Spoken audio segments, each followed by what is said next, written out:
Jim kaɗan bayan da Rakiya Musa ta fito kafafen sada zumunta, aka tattauna da ita a gidan YouTube ɗin Hadiza Gabon, ta bayyana akan cewa ta shiga tsananin ƙaunar wani mawaƙi tun a lokacin da bai shahara ba, amma daga bisani da ya shahara sai ya juya mata baya. Tabbas dai wannan kalamai na fitaccen jarumar shirya fina-finan Kannywood Rakiya Musa, wadda ta yi shi akan wani shahararren mawaƙi wadda dai bata bayyana sunansa ba, sai dai kuma dubannin al'umma suna ganin cewa fa tabbas waɗannan kalaman ta Rakiya Musa, dubannin al'umma dai sun danganta shi ne dai ga fitaccen mawaƙi Hamisu Breaker, yayin da dubannin al'umma suka dukufa akan Hamisu Breaker da cewa shine dai ya yaudari Rakiya Musa. Sai dai shi kuma Hamisu Breaker ya ga ba zai lamunci hakan ba, nan take shi ma ya fito kafafen sada zumunta ya wallafa a shafinsa na social media akan cewa tsakaninsa da Rakiya Musa babu wata alaƙar soyayya, face kawai mutunci suke da juna, don haka dubannin al'umma su daina cece-kuce, kuma kazalika su daina tunanin cewa shine dai ya yaudari Rakiya Musa,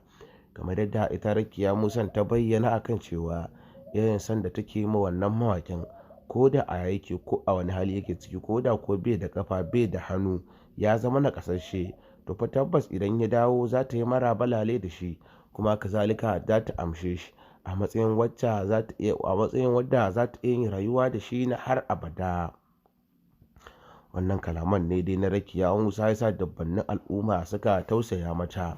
yayin da 'yan social media suka fara shigan bincike da kuma ɗaura mutanen da ba su bane akan cewa da su Rakiya Musa take, amma dai sai kuma daga cikin 100 kaso 80 cikin 100 da dama dai sun fi ta'ajjara akan cewa da Hamisu Breaker take yi, wasu kuma suka fara nanawa Gazali ko, yayin da a wani ɓangaren ma wasu suke yunƙuri akan cewa da Auta MG Boy take yi.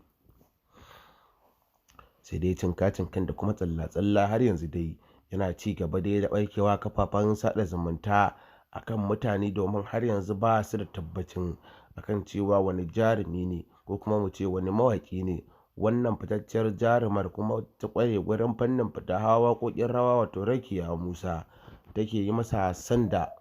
uwa take yi wa 'yar tata.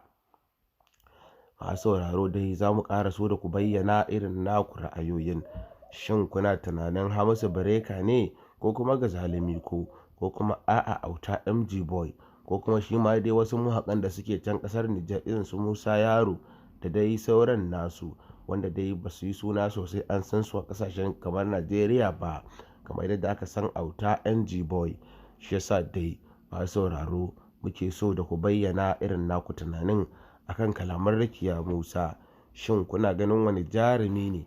ya yaudari Rakiya Musa ya sace mata zuciya, kuma daga ƙarshe dai ya daina soyayya da ita har ya je aurensa, kamar yadda ta bayyana akan cewa ya je ya aure wata. Amma kuma masu sauraro in kuka yi tunani Hamisu Breaker fa har yanzu gauro ne ko kuma mu ce tuzuru, domin ba wacce ya aje a gida a matsayin matar tasa.